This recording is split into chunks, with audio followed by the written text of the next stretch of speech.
Hello guys, welcome back and welcome kung bago ka sa channel na to. So yung topic naman natin ngayon is division of rational expressions.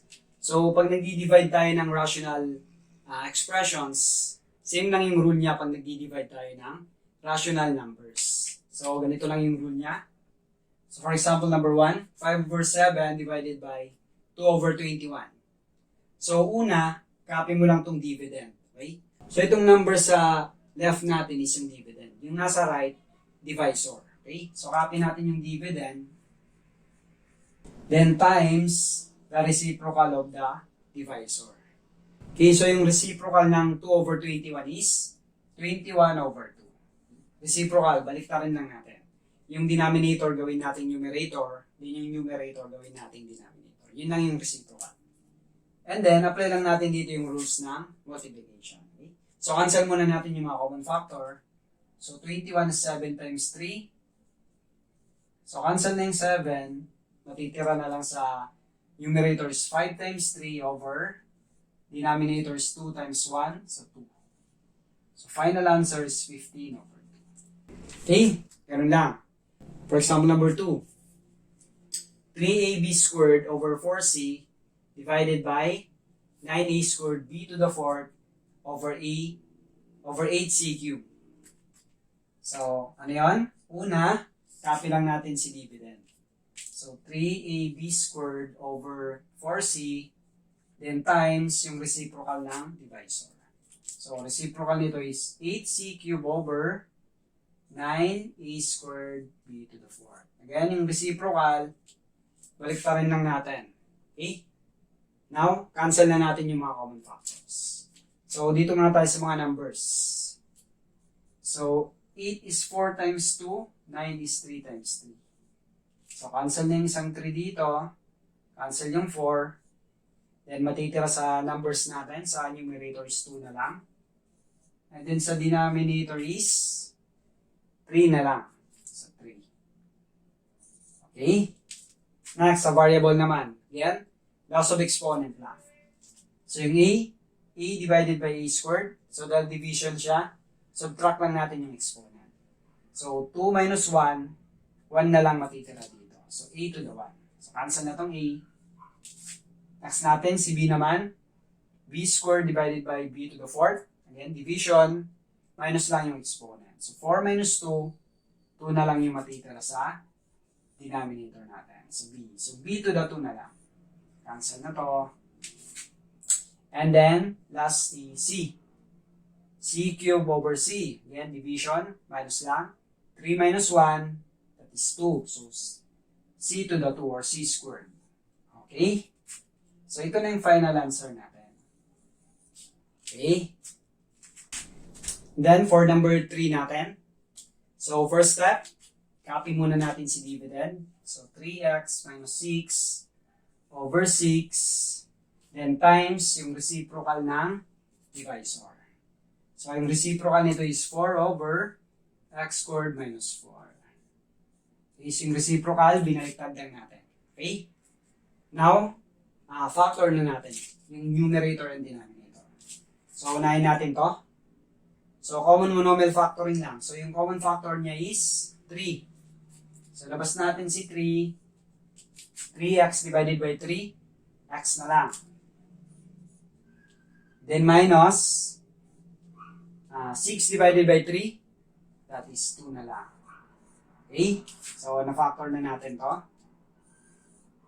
Yan, si denominator naman, 3 times 2 lang yung 6. And then, times, yung 4 natin is 2 times 2. And then ito, difference of 2 squares lang, x squared minus 4. So, yung factors niya is x plus 2 times x minus 2. Okay? Square root ng first term plus minus square root ng second term. Okay? And then, cancel na natin yung mga common factors. So, ito cancel na natin. X minus 2. Then yung 3. Then yung isang 2 dito. Okay. So, yung matitira is, so dito ko na lang ilagay. So, sa numerator natin, 2 na lang.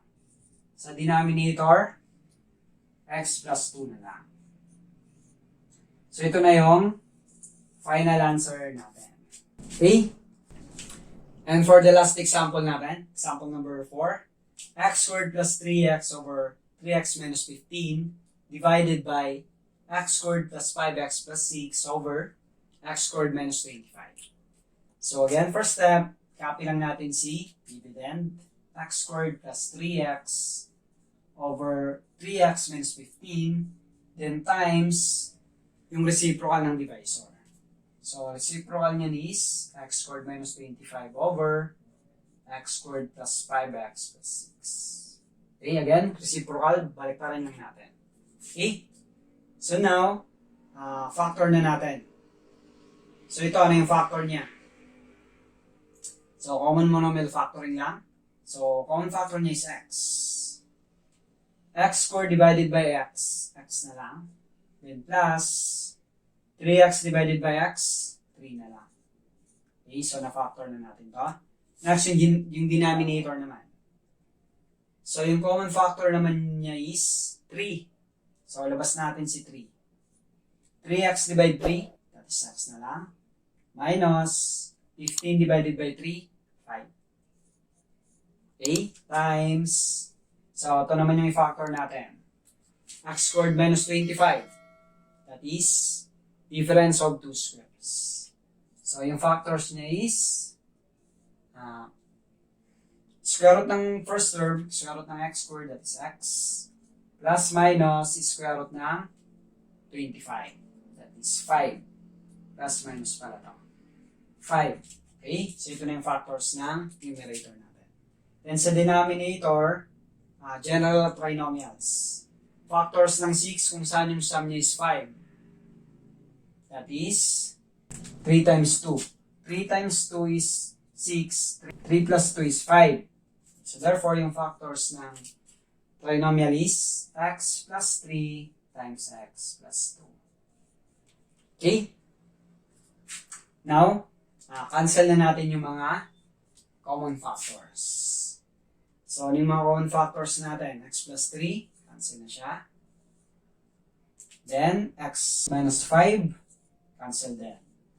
Yung matitira sa numerator natin is x times x plus 5. Then sa denominator, 3 times x plus 2. Okay?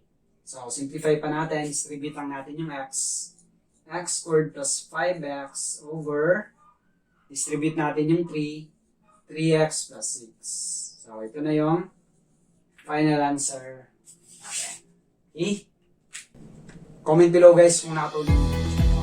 Thank you for watching and huwag niyong kalimutang i-like.